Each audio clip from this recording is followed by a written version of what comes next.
أعوذ بالله من الشيطان الرجيم بسم الله الرحمن الرحيم.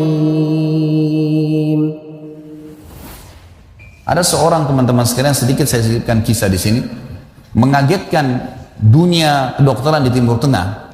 Seorang pengusaha, Masya Allah, punya keluarga yang sangat besar. Dia berpoligami, punya istri yang 4, kemudian anaknya banyak. Perusahaan yang dia tanggung itu lebih dari 20 perusahaan di bawah naungan dia. Orang kaya raya, mampu. Subhanallah, satu waktu di umur 63 tahun dia datang periksa ke dokter. Dia rasa nggak enak, sesak nafas. Waktu difoto di ronsen, tiba-tiba dokter yang foto itu kaget. Waktu selesai di ronsen, dia katakan, mana tadi pasien yang di ronsen? Mana pasien tadi? Pasien masih duduk di depan. Pastikan pasien ini cari di ruang kematian. Gak mungkin, secara ronsen sudah tidak bisa. Jantungnya tidak berdetak. Orangnya tidak berdetak jantungnya. Subhanallah, pada saat dicek ternyata tidak berdetak betul. Ditanya mana, dokter ini tidak percaya. Dia teriak, dia mengatakan ada orang mati baru di ronsen tapi bernafas. Gitu kan. Dia panggil telepon teman-teman spesialisnya, kemudian ditelepon datang. Kemudian dikasihlah gambar tersebut kepada temannya mengatakan, mana jenazah ini? Kata temannya yang foto pertama, ini bukan jenazah, ini orangnya lagi duduk. Kaget dokter yang kedua. Jantungnya tidak berdetak secara medis, nggak mungkin bisa hidup. Bagaimana ceritanya nih? Dipanggil, apakah ini punya Anda? Dia bilang, iya ini punya saya. Dicek lagi kedua kali, benar. Dua-dua dokter ini tahu secara teoritis, shock. Ini nggak mungkin orang mati nih. Nggak ada ceritanya. Dipakai alat USG pun jantungnya tidak berdetak. Kok bisa hidup nih? Bisa ngobrol.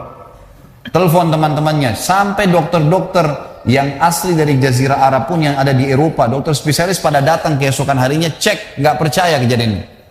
Dicek ternyata benar. Kemudian ditelusurin lah, kira-kira bagaimana bisa orang ini masih bernafas, masih ngomong. Si pasien ini mengatakan, ada apa sebenarnya? Dia bilang, orang seperti Anda nggak mungkin hidup, sudah mati. Lalu kata dia, apakah orang seperti saya, jantung tidak berdetak, bisa punya keluarga? Mereka bilang mustahil. Dia bilang, saya punya istri dan saya melayani mereka. Apakah orang seperti saya bisa bekerja? Dia bilang mustahil, saya menaungi 20 perusahaan saya. Semuanya bisa berjalan. Mereka nggak percaya. Sampai datang seorang dokter yang senior dari Jerman, datang khusus karena kasus masalah ini, diundang oleh dokter-dokter spesialis tadi.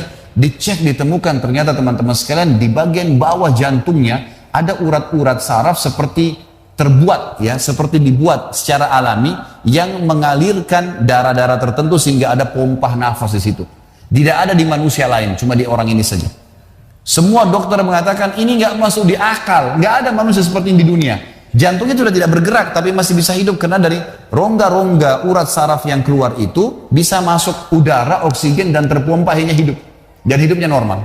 Lalu kemudian ditanggapi oleh seorang syekh yang memang teman dekatnya orang ini mengatakan, yang saya tahu ini semuanya disampaikan dalam khutbah Jumat. Lalu dia mengatakan, yang saya tahu, orang ini tidak pernah ketinggalan puasa Senin Kamis, tidak pernah ketinggalan puasa Ayyamul Bid. Semua puasa sunnah dan wajib dijalankan. Dan tidak pernah buka puasa sendiri, pasti buka puasain orang lain. Tidak ada kegiatan sosial buat gali sumur, bangun masjid, bagi kitab Al-Quran. Tidak pernah kecuali dia ada di situ. Orang tuanya selalu dibaktiin, selalu bersedekah, selalu kalau datang kepada saya diskusi tentang masalahnya orang. Ini ada tetangga saya punya masalah begini, bagaimana jalan keluarnya secara syariat, dan seterusnya.